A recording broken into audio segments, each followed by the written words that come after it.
Hello, lovely learners. Welcome to our next visual learning for the day. I believe you are all doing well by the grace of God. Now, we want to embark on our teaching, our visual learning video. Today, we have integrated science. And our strand is diversity of matter. And our substrand is air. Now, before then, let us look at our learning objectives for the day, which says question number 1, state the composition of air. Number 2, explain how air exerts pressure. And then the last question is list some uses of air.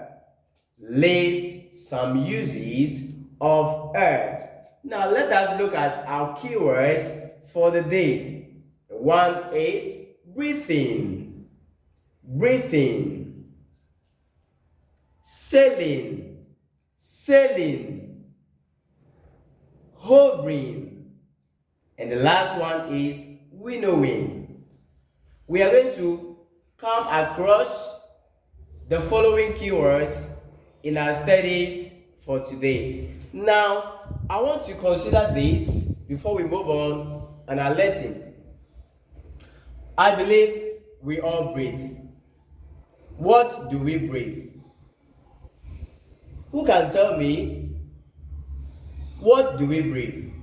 Alright, we all know that we breathe in air, which is called inhalation. Breathing in what? Air. Why do we breathe? We breathe so that we can be alive. Remember, anyone who does not breathe simply means that person is a dead person. So air is very important in our lives. We need air to be able to what? To breathe in and also to breathe out. So today we want to look at what air is. What is air? Now remember, I said that a moving wind is called air. A moving wind is called what? Air. A moving wind is called air. So now what is air? We say air is a gaseous state of matter which is also invisible. Now, can we feel the presence of air? Or how do we feel the presence of air? Now, to feel the presence of air, you can stand in front of your standing fan in your living room, switch on the fan, and stand in front of the fan and see how you will feel the presence of the air. It will blow around you and then on your the surrounding as well. We can also use a moving fan rapidly on our body and you will feel the presence of air. Now you can also open your windows for a while. As time goes on, you will see the moving air, moving the curtains around. That's how all the exercise books on the table will show the presence of air in the living room. So now we say air is a mixture of gases. So air is made up of gases. A mixture of gases, right? Now we want to look at these various gases that science said we have. So we call them composition of air. Now, we have the two main components of air, respectively, is what we call nitrogen and oxygen.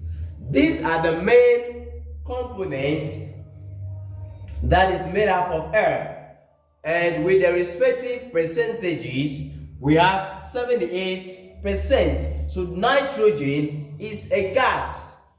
Alright? It's a gas. When you want to consider the 20 elements, when you go to JHS3, you will learn this. You consider the 20 elements, and then you know the percentage of this particular gas, which is 78%. So nitrogen contains what? 78%. That is a portion that it holds. And when we come to oxygen, oxygen also contains what? 21% of gas. Alright?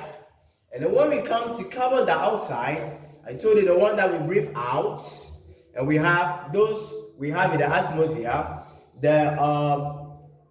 This carbon dioxide normally comes from human body outside into what? The atmosphere, which is normally used by the plants. So it also contains what? 0.03% in the atmosphere. And the last one is rare gases. Rare gases. Now burning bush and then other gaseous activities that form the rare gases, right?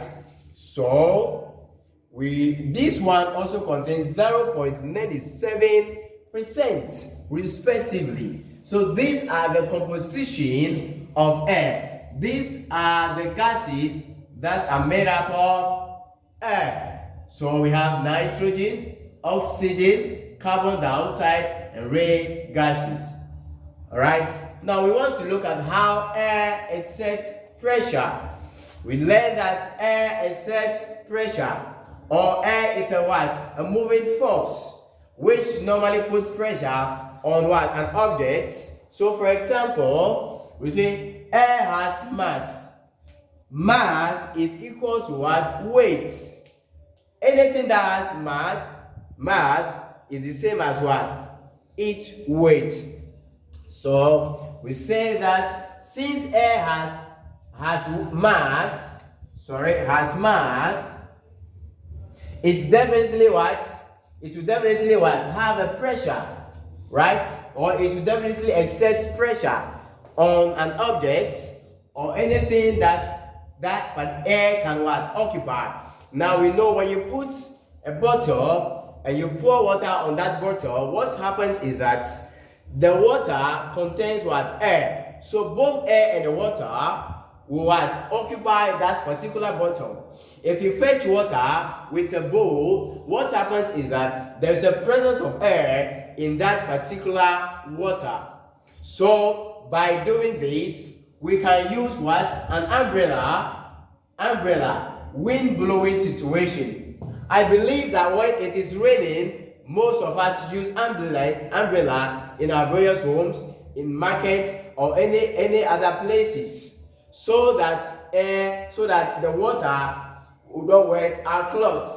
Now, in doing that, we realize that air pushes the umbrella in one direction. So we also have to move in that direction, or we move the umbrella from one direction to another. Why? Because there is a pressure of air that is exerting on that particular umbrella in that direction. So to experience that moving the pressure of air, you realize that the air moves the umbrella from one direction to another. And then when we consider this, blowing air in a bottle that contains water using straw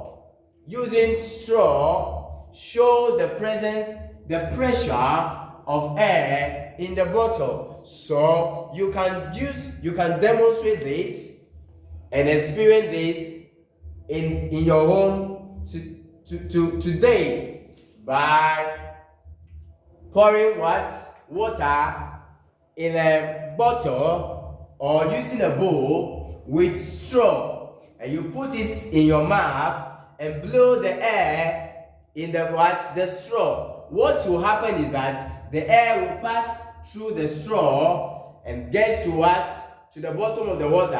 What will happen is that you will see what we call even distribution. The air will be moving in the water, right? So this is how we can experience this. So you can experience that at home by using bottle, straw, and water to have such experiments. All right. Now we want to look at uses of air. Uses of air. What do we use air for? We use air for example, one is what? Breathing. We use air for breathing. I believe everyone breathes. So air helps us for easy breathing. Every individual or every human being needs air to be able to live. All right. We also need air in our rooms for us to breathe. Now, the next one is sailing. Sailing. This one is normally experienced by what? Fishermen who are on the sea. What happens is that the air helps the fishermen to propel the boat to move faster so that they can catch up with the fishes or to actually finish their destination. So sailing normally help boats to move faster, right? Now the next one is hovering.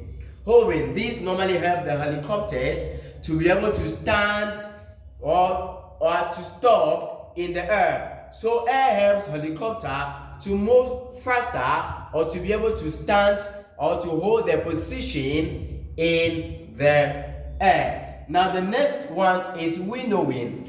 Now I believe everyone visits winnowing. Okay? Winnowing.